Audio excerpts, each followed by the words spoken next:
Due to the graphic nature of this haunted place, listener discretion is advised. This episode features descriptions of suicide, immolation, gruesome bodily harm, and disturbing imagery. It also may be difficult for those with a fear of elevators or a fear of heights. We advise extreme caution for children under 13.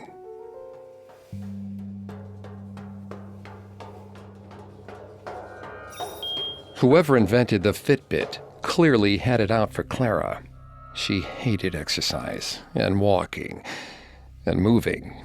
But that stupid device on her wrist now ran her life, beeping incessantly when she wasn't living up to its expectations. The number of steps taken feature had made her competitive with herself. She was no longer content to take the elevator. That was what yesterday's Clara did. It had to be the stairs. She climbed all 8 flights of stairs to her class, sweating the entire way. The counter ticked upwards, and she felt a hollow sense of accomplishment. She could exercise if a computer made her feel inadequate. Class went fine, but Claire was itching to see those numbers go up again. As the professor dismissed them, she dashed out of her seat and headed for the stairs.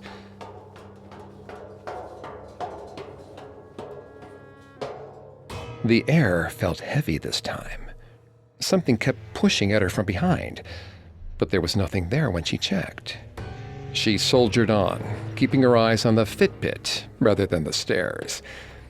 Clara felt eyes watching her. A stray cough, soft, hushed voices. A piece of fabric brushed against her ankles. Clara stopped. She examined the floor around her, but there was nothing. Fire licked at the back of her leg. She yelped and stamped it out, biting down hard on her lip in hopes of controlling the pain. But when the flames were gone, the pain was too. Puzzled, she continued down the stairs, sure she needed to drink either more or less coffee. As she started to walk again, the fire came back. It singed through her capri pants in an instant. She screamed for help, stumbling backwards against the railing. Her back smacked against the cold metal, and she fell 6 stories. Her Fitbit beeped, congratulating her on moving so swiftly.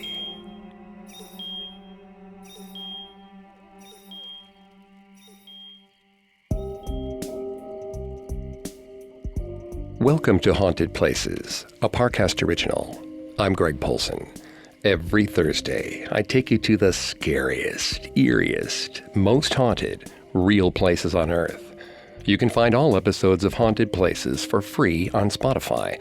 And every Tuesday, make sure to check out Urban Legends. These special episodes of Haunted Places are available exclusively on Spotify. At Parcast, we're grateful for you, our listeners. You allow us to do what we love. Let us know how we're doing. Reach out on Facebook and Instagram at Parcast, and Twitter at Parcast Network. And if you enjoyed today's episode, the best way to help is to leave a 5-star review, wherever you're listening. This week, join me on a supernatural journey to the Brown Building, the site of the deadliest industrial accident in New York City history, and discover why, to this day, it's haunted. The Brown Building, built between 1900 and 1901, is a 10-story academic complex at the heart of New York University's Greenwich Village campus. Home to both the biology and chemistry departments, it's rare to see students roaming the halls without goggles on their foreheads.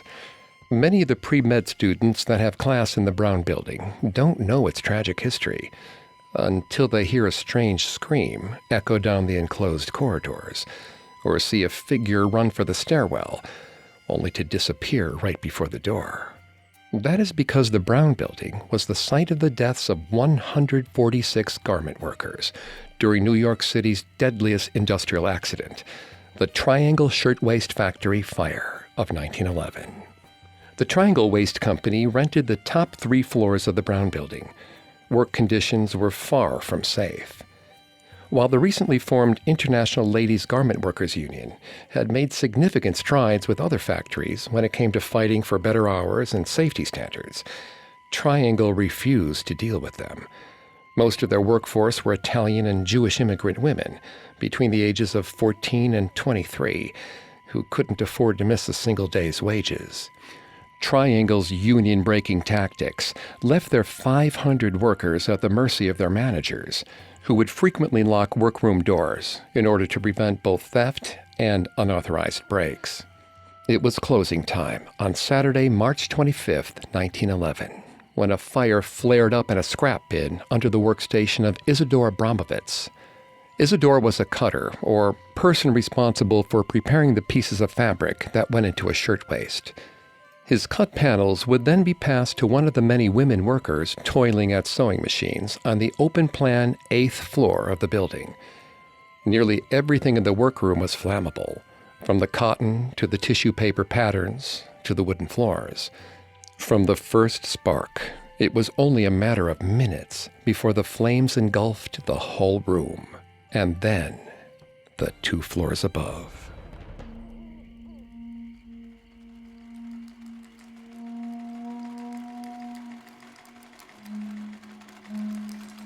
Sophia's hands were cracked and bleeding.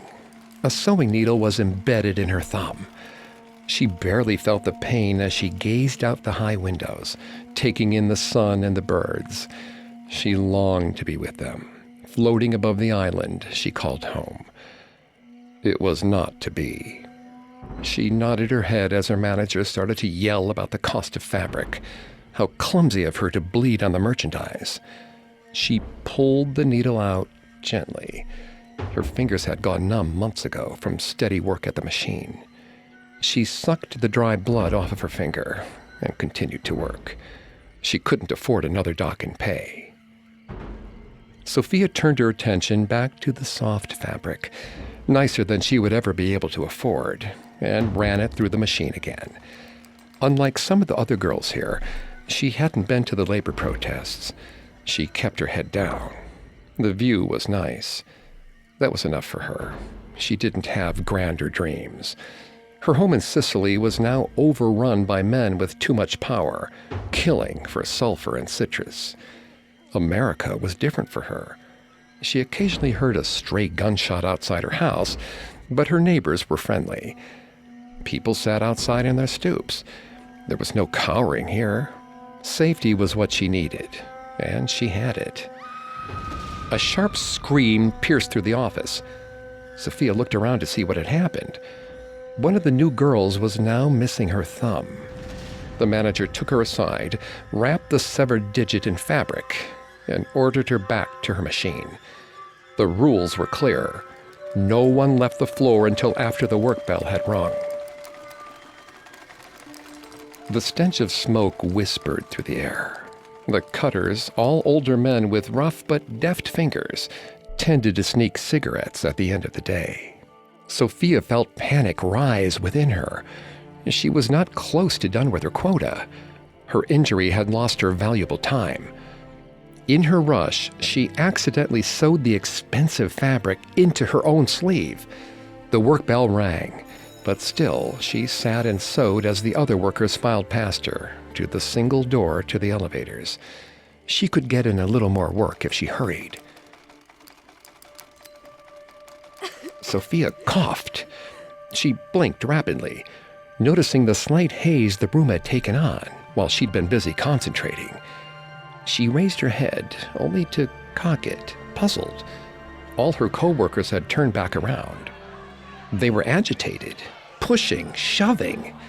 The whole world seemed to slow as she watched them throw themselves at the doors to the stairwell and the fire escape. Somehow, above the din, she heard someone say it. Fire. In a far-off corner of the vast open room, she could see it. An orange glow, undulating in destructive energy as it snatched and tore at the tissue paper patterns that hung on the wall. It snaked toward her, the red flames flaring to blue each time they touched a scrap of cotton. Smoke steadily filled the room, Her eyes watered as she tried to move through the throng growing at the exit doors. It was a wall of women, pushing, yelling, clawing at the walls and each other. Some of them, in an absurdity that appeared to fit the situation, were still clutching their time cards or fussing with their hats, which were sliding from their heads because they hadn't had time to adjust the pins.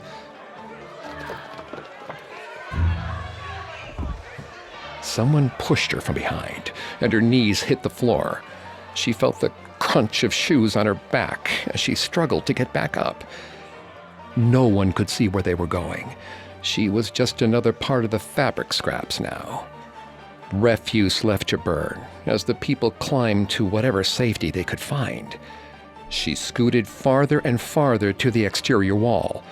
Some of the girls had broken the windows, waving desperately to the people down below. She heard the heavy thump of the door as workers pushed against it, but the locks held.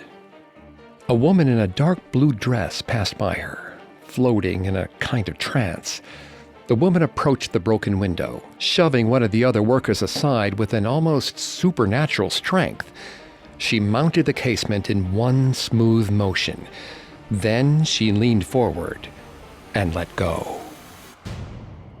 The woman's screams ended abruptly. Sophia raised herself just high enough to look out the window. The corpse of her coworker was splayed on the pavement below, red trails running out from her head. She took a gulp of fresh air, letting it fill her lungs. The heavy pounding of footsteps came from behind.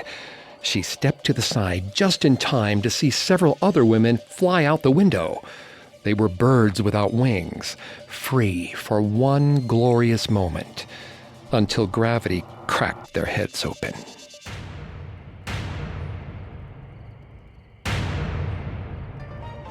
Sophia was not ready for death yet. There had to be another exit, someplace that had been forgotten in all of the chaos. It was hard to think over the cacophony of coughs and screams. There was a stairway farther down. She pushed through the crowds of people, steadying her legs as the waves of women behind her fought through with the same energy. She would not be taken down this time. Glass continued to rain down in the room as more women took to the sky. Some people shouted that the roof would be a safe place to be, but Sophia didn't trust that. She wanted the safety of the ground beneath her feet. Her hand grasped the stairwell door, and she forced her way through the entrance to the outside. There were several people already crowded on the wrought iron fire escape, and the stairway below was blocked. The absurdly small platform beneath their feet forced them to move one at a time. Sophia squeezed through the mass of sobbing women, but she couldn't see what was blocking them from going any further. Other women started to gather behind her. Smoke spilled out onto the fire escape. Someone clawed into her back, trying to avoid being pushed off the edge. Underneath the screams and cries, Sophia heard the sound of metal straining, a slight wobble echoing under her feet. She stood on her tiptoes, catching sight of the now crowded stairs. People were still pushing onto the small metal platform. The metal rattled underneath her. She tried to push back into the building, but the crowd was too strong around her. Bodies boxed her in from all sides. She clawed and fought with her coworkers, screaming that they were all going to die if they stayed where they were. Help would not reach them in time. No one was listening to her. They continued to surge, some falling off the edges of the railings as new arrivals pushed their way in. The metal shook harder this time. Sophia made one last, desperate push to get back toward the building. She made it one step, then another. Her feet were starting to shake. She looked down to check if it was her nerves or the building itself. The street was far below, littered with women who had jumped to their deaths. She didn't want to join them. Sophia took another shaky step. The platform gave out beneath her. She felt the briefest sensation of flight, her dress flapping like a pair of wings. And then The concrete rose to meet her.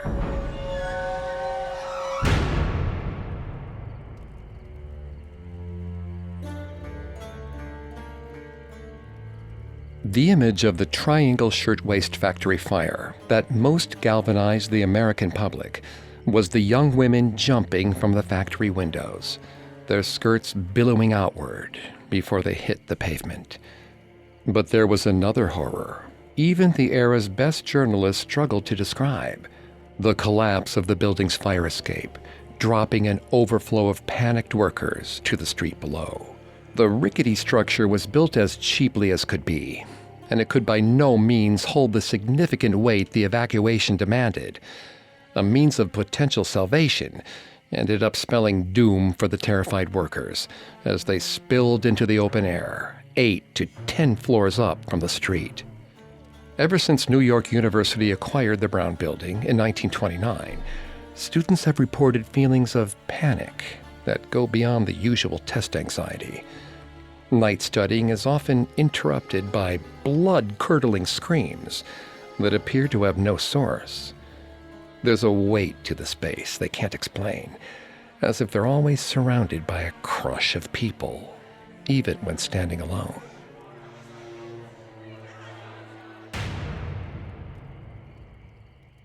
Coming up, we climb from the 8th floor to the 9th, where the majority of the garment workers lost their lives. Now, back to the story. The Brown Building is actually the second name of the 10-story building at the intersection of Washington Place and Green Street. It was first called the Ash Building, after its original owner and financier, Joseph J. Ash. When Ash began construction on the building that would bear his name, he was able to negotiate several concessions with New York City building officials.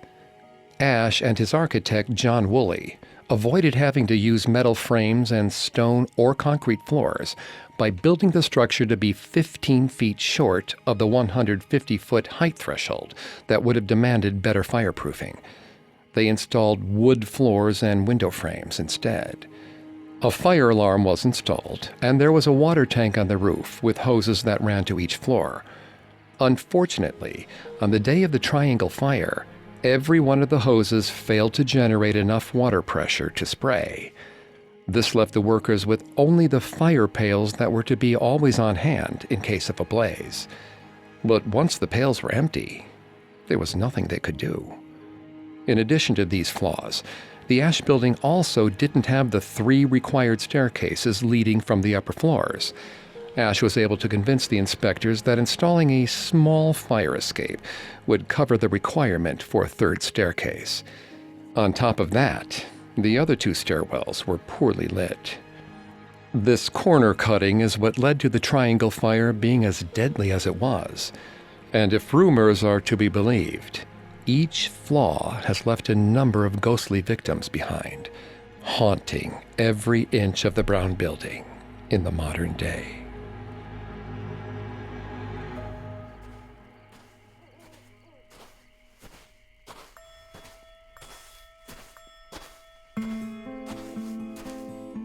Snow was falling in the village. Walter dodged bundled-up beatniks and barely clothed hippies alike in his rush to join his fellow students inside. He crowded into the Brown Building with his classmates, dusting snow off his jacket. Long trails of mud made the floor slick. Through his chemistry lab, Walter struggled to pay attention. The snow was coming down in sheets, and he wanted more than anything to be back at his apartment, putting his feet up next to a cozy fire, rather than studying chemical reactions. As he watched the snow fall, he felt his eyelids getting heavy. He yawned loudly, catching the ire of his professor. Walter mouthed an insincere apology and rubbed at his eyes. The flame of the Bunsen burner was tempting him with its heat. He held his hands up to it, letting it thaw his still-cold fingers. The heater kicked on overhead, spewing dust all around the room. But Walter still wanted more heat. He pulled the burner closer to him, ignoring the lesson entirely.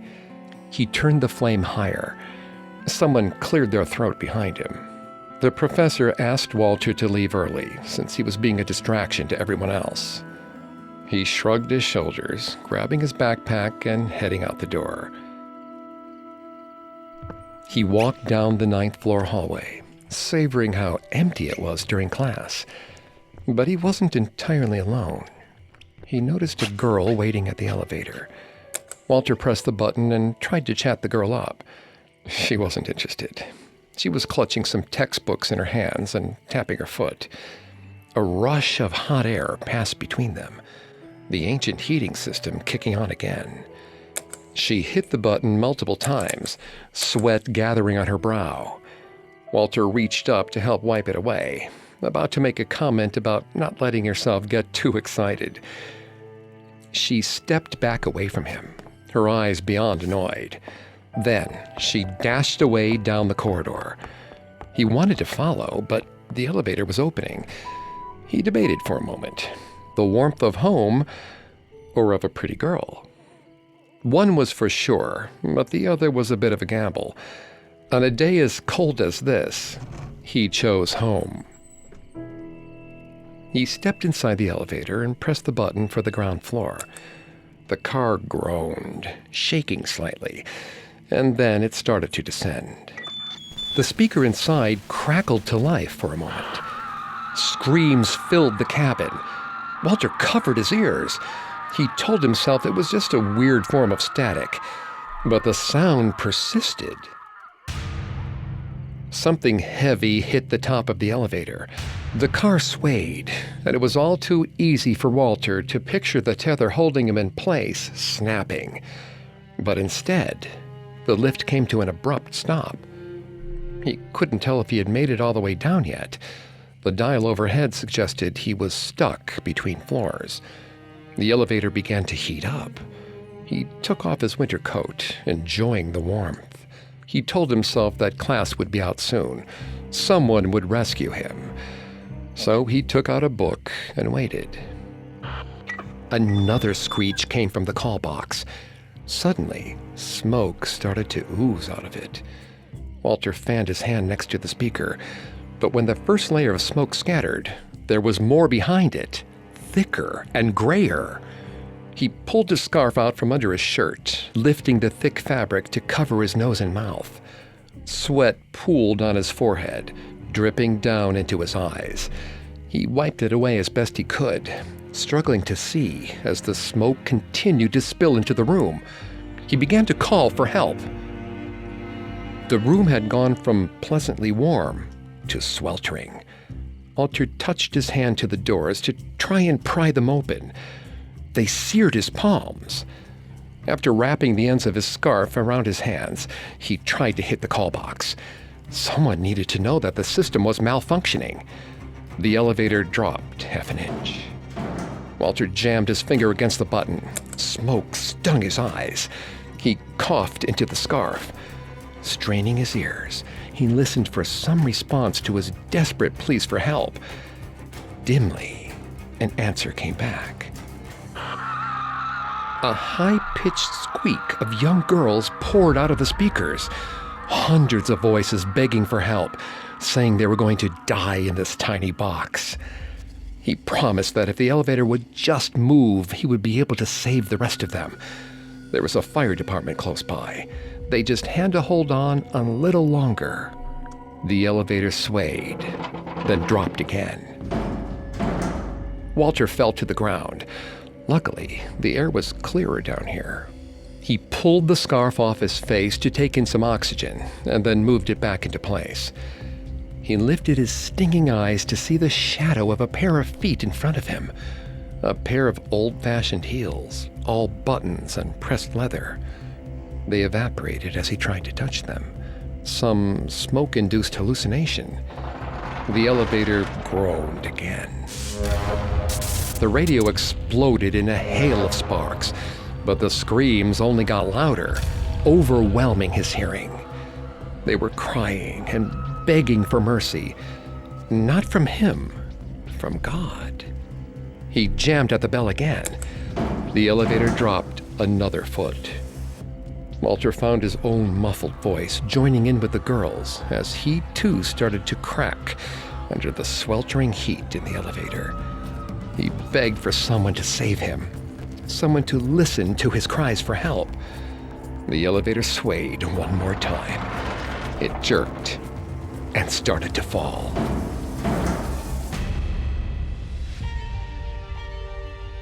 This time, not stopping. Walter braced his body against the railing.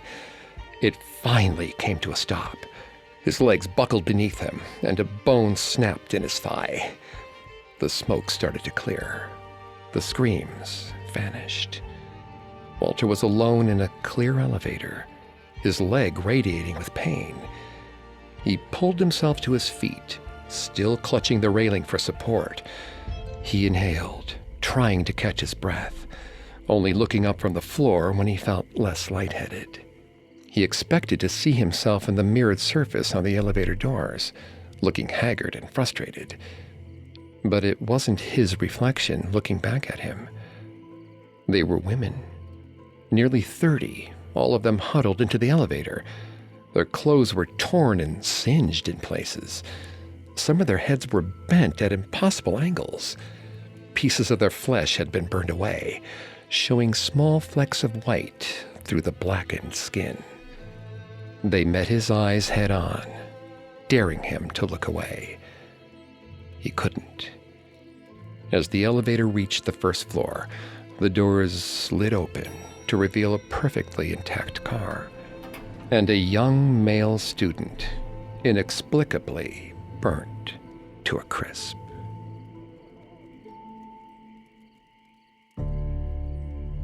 The triangle fire was nothing if not fast. It took mere minutes for the flames to cut off all means of escape for the garment workers, and desperation took over quickly. 2 Italian elevator operators, Joseph Zito and Gaspar Mortellero, brought their cars back and forth from the 9th floor to the ground 3 times before the heat destroyed the rails. Zito's car had a little more time to evacuate survivors, but some of the workers grew impatient, prying open the elevator doors and throwing themselves into the shaft in hopes of sliding down the elevator cables. The impact of their bodies dented the car so badly that Zito was forced to stop his efforts. The elevator shafts are one of the few original elements of the Brown Building that were kept after the fire. It's said that one can sometimes catch the visages of the factory workers who were burned alive, their reflections trapped forever.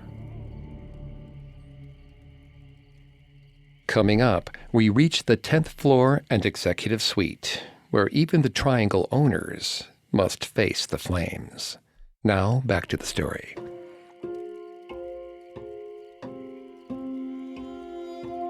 The owners of the Triangle Shirtwaist Company, Max Blank and Isaac Harris, were both on the 10th floor of their Washington Square factory when the fire started. They managed to make it to the building's roof and were rescued along with a group of their workers. Accounts of the fires generally describe Harris as a man of action. A few years earlier, he himself had spotted smoke in a basket of fabric beside one of the operators' work areas. He used a fire pail to douse the flames. Then he searched the debris to find a cigar butt. He fired the operator, but the Triangle managers were never entirely able to prevent their workers from sneaking smoke breaks on the factory floor. It would be one such smoke break near the vicinity of Isidore Abramovitz's cutting table that would result in the tragedy. On the day of the fire, Harris quickly arranged for the elevators to evacuate many of the women workers on the 10th floor as he watched the flames creep up the side of the building toward them. It is not known if he considered that the 8th and 9th were already in worse shape and might be in a greater need of rescue, but he was notified by a bookkeeper on the 8th floor that the fire had started below them. Regardless of the truth, he had chosen to operate his business in a building that he knew to be unsafe. His actions would cost over 100 lives and put himself, as well as Max Blank and his daughters, Etta and Millie, in mortal danger. Millie was impatient. Her father had promised that they were going to FAO Schwartz to get her new dolly right after work.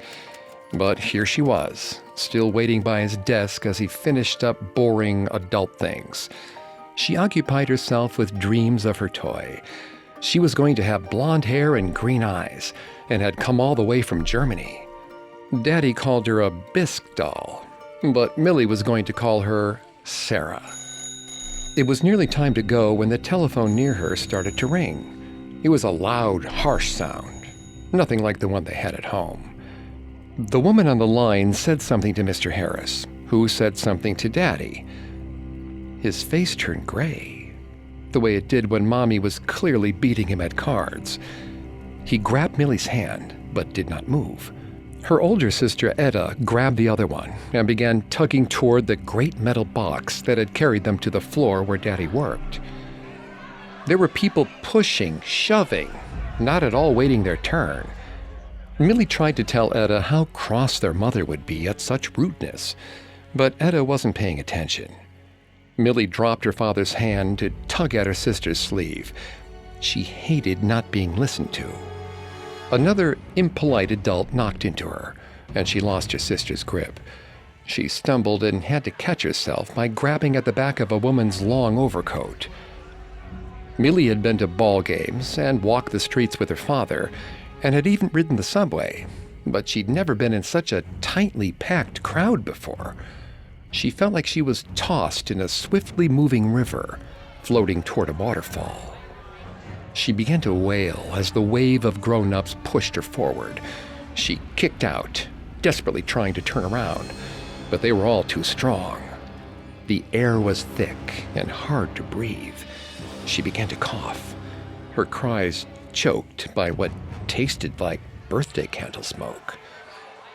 Suddenly, she felt herself lifted up and backward into her father's waiting arms. She hugged his neck tightly, burying her face in his shoulder. When she looked down, she could see Etta, big, strong, grown-up Etta, desperately squeezing their father's hand. Millie raised her gaze in the other direction to see her father, his face even more ashen, frozen, orange lights dancing in his eyes. She was calling his name when a bookish little man appeared beside them. She didn't know why she didn't resist when he took her in his arms, but she didn't. His name was Eddie, he said, and he was going to keep them safe.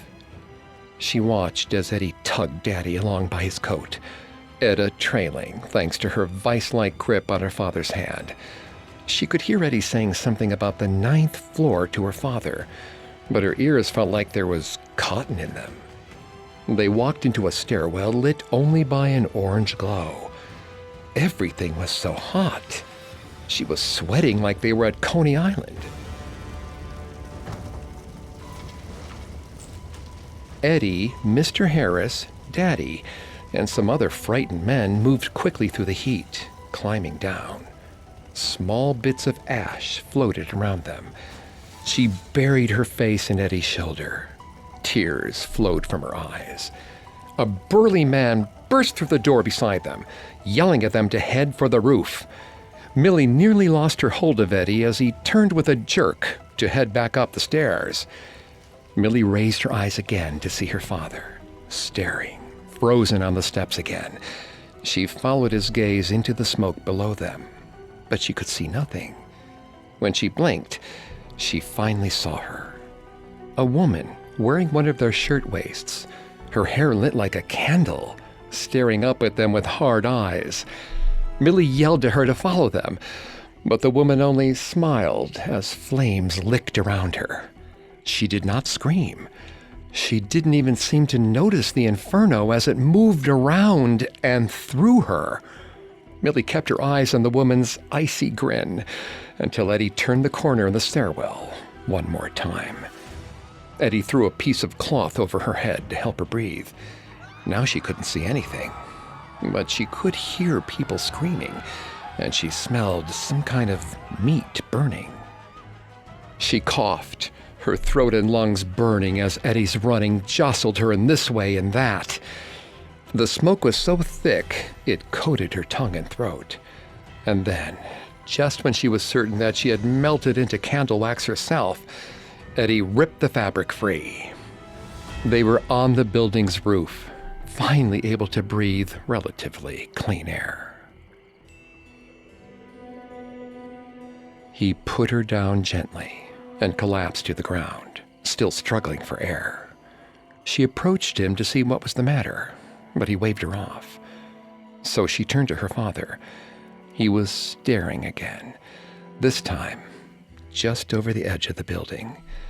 Millie approached curiously, head cocked to the side. There were strange shapes floating down from the windows beneath them, willowy at the top and round at the bottom, like the porcelain dolls in her dollhouse. Their skirts filled with the wind as they descended. Millie told her father they looked like dandelions floating on the breeze. He said nothing. It continued like that for a long time, until the firemen came to help them back downstairs.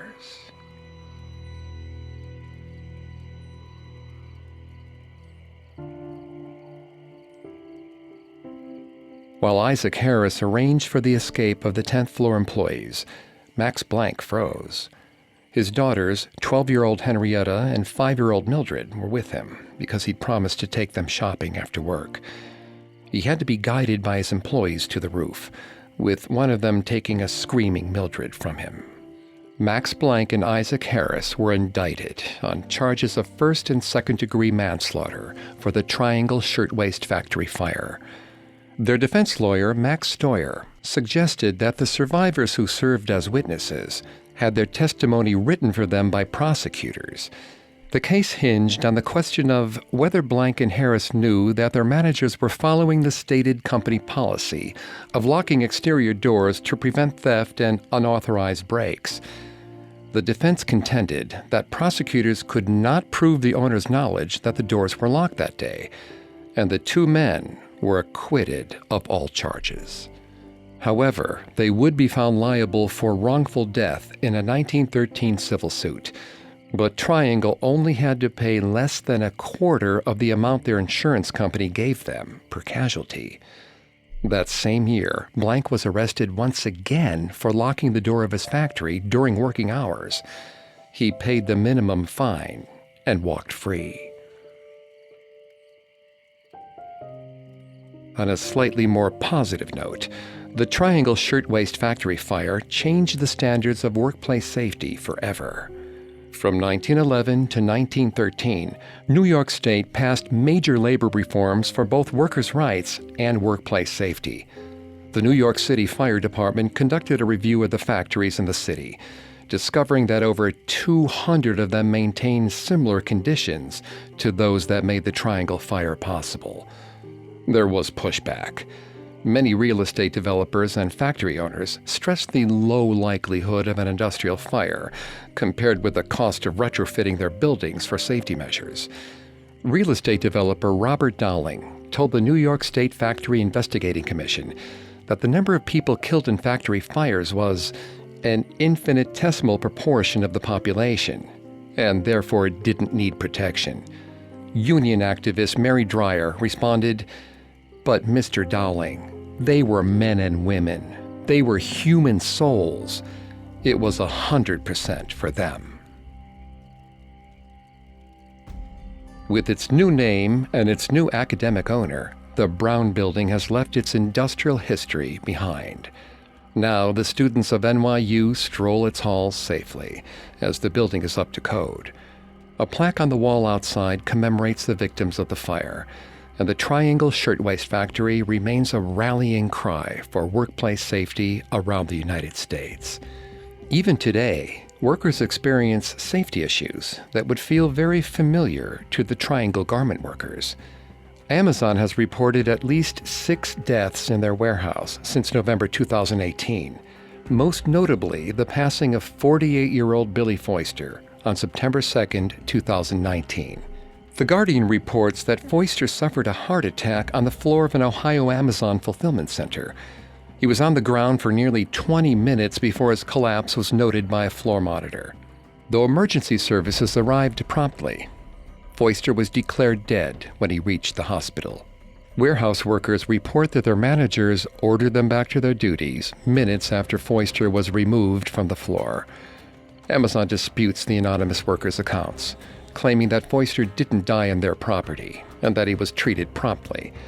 In March 2019, another Amazon warehouse employee, Joe Bowman, went into cardiac arrest while on the job. An Amazon supervisor could be heard telling a concerned worker to go back to work while making an emergency call. Is it any wonder that the victims of the Triangle Fire can never quite rest? Not only did they not receive justice, but there are still workers today who suffer the same exploitation. For those who died in the fire, the closing bell will never ring again.